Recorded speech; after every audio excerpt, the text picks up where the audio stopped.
വർഷമായ തൈയാണ്. Rubber വെട്ടിക്കളഞ്ഞ് വെച്ചാണ്. ഇപ്പം 3 വർഷം ആയി. ഇപ്പം മൊത്തം 5 വർഷത്തെ ഗ്രോത്താണിത്. 3 വർഷം ഇവിടെ വെച്ചതിന് ശേഷമുള്ളത്. ഇനി ഒരു 2 വർഷം കൊണ്ട് ഇതിന് കായാവുമെന്ന് ഞാൻ പ്രതീക്ഷിക്കുകയാണ്.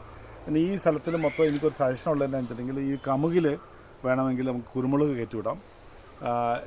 ഇടയിൽ ഇപ്പം വാഴ ഉണ്ടായിരുന്നത്, വാഴ 2 വർഷം കഴിഞ്ഞ് ഈ വർഷം കൊണ്ട് വാഴ കൃഷി അവസാനിപ്പിച്ചാൽ ഇതിൽ മുഴുവനും വേണമെങ്കിൽ കൊക്കോ വേണമെങ്കിൽ നമുക്ക് ട്രൈ ചെയ്യാം. അങ്ങനെ വരുമ്പോൾ തന്നെ ഒരു സ്ഥലത്തിൽ പരമാവധി നമ്മൾ ഇസ്രായേലികളുടെ കൂട്ട് പരമാവധി വിളകൾ സൃഷ്ടിച്ചാൽ നമുക്കൊരു റിവാർഡിങ് ആയിരിക്കും. ഈ മംഗോസ്റ്റിൻ കൂടി ചായ നല്ലതല്ലേ?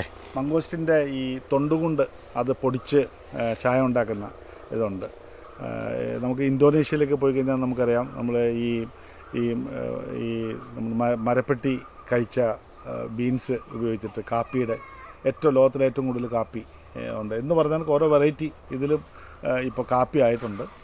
അതുപോലെ തന്നെ ഇത് കൊളസ്ട്രോളിന് വളരെ നല്ലതാണെന്ന് പറയുന്നത്. കാരണം ഈ പുളിരസം ഉള്ളതുകൊണ്ട് കൊളസ്ട്രോൾ ഉള്ളവർക്കും, അതുപോലെ തന്നെ ഇത് കഴിച്ചുകൊണ്ട് ഷുഗർ പേഷ്യൻസിന് ഷുഗർ കൂടുന്നില്ല എന്നും കണ്ടിട്ടുണ്ട്. അപ്പോൾ അതുകൊണ്ട് എന്തുകൊണ്ടും മാംഗോസ്റ്റിൻ നമുക്ക് ആർക്ക് വേണമെങ്കിലും കഴിക്കാവുന്ന ഒരു ഫ്രൂട്ടാണ്. അഡിഷൻ ഫ്രൂട്ടാന്ന് പറയാം അല്ലേ? കഴിച്ചു കഴിഞ്ഞാൽ വീണ്ടും വീണ്ടും കഴിക്കാൻ തോന്നുന്ന ഒരു ഫ്രൂട്ടാണ് മാംഗോസ്റ്റിൻ. അത് നമ്മളിവിടെ സാർവത്രികമായിട്ട് ആളുകൾ കൃഷി ചെയ്യുന്നില്ല എന്നൊരു പരാതിയേ ഉള്ളൂ. കാരണം ഇന്ന് പെട്ടെന്ന് തന്നെ റിസൾട്ട് കിട്ടുന്ന ഒന്നാണ് റംബൂട്ടാൻ. ആ റംബൂട്ടാനിലേക്കാണ് കേരളത്തിലെ കൃഷിക്കാർ മുഴുവൻ മാറിയിട്ടുള്ളത്. റംബൂട്ടാൻ വെക്കുന്നതിൽ തെറ്റില്ല, പക്ഷെ കുറച്ച് കാത്തിരുന്ന് കഴിഞ്ഞാൽ ഒരു പക്ഷേ റംബൂട്ടാനേക്കാൾ കൂടുതലായിട്ട് നമുക്ക് റിസൾട്ട് തരുന്ന ഒന്നായിരിക്കും മാംഗോസ്റ്റിൻ. പക്ഷേ ഒരു കാര്യമുണ്ട്, വെള്ളം നന്നായിട്ടുണ്ടായിരിക്കണം. മഞ്ഞക്കര ഉണ്ടാവാത്ത രീതിയിലുള്ള കാൽഷ്യം തുടങ്ങിയിട്ടുള്ള നോക്കി വളപ്രയോഗം വളരെ ആവശ്യമായിട്ടുള്ളൊരു സാധനമാണ്. പരിചരണം എളുപ്പമല്ലേ? പരിചരണം. മംഗോസ്റ്റിന് ക്വീൻ ഓഫ് ഫ്രൂട്ട്സ് എന്നാണ് അറിയപ്പെടുന്നത്. മംഗോസ്റ്റിന് ക്വീൻ ഓഫ് ഫ്രൂട്ട്സ്. കാണാൻ നല്ല ഷൈനിയാണ്. പിന്നെ വവ്വാവിൽ അങ്ങനെ ഒന്നും പൊക്കിക്കൊണ്ട് പോയില്ല. ഒന്നുമില്ല.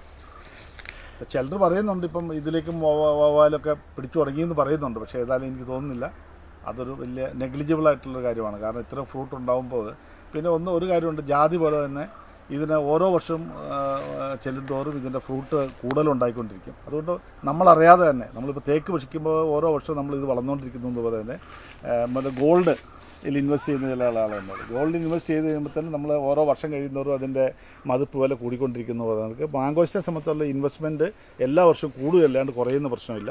പരിചരണം ആവശ്യമാണ്. അതിന് സംബന്ധിച്ച് വെള്ളവും പരിചരണവും വളപ്രയോഗവും ആവശ്യമുള്ളൊരു ഇതാണ്. ഒരു 10 വർഷമുള്ള ചെടിയിൽ നിന്ന് 100 കിലോ ഒക്കെ കിട്ടും അല്ലേ? കിട്ടും. ഒരു 100 കിലോ വരെ കിട്ടാം.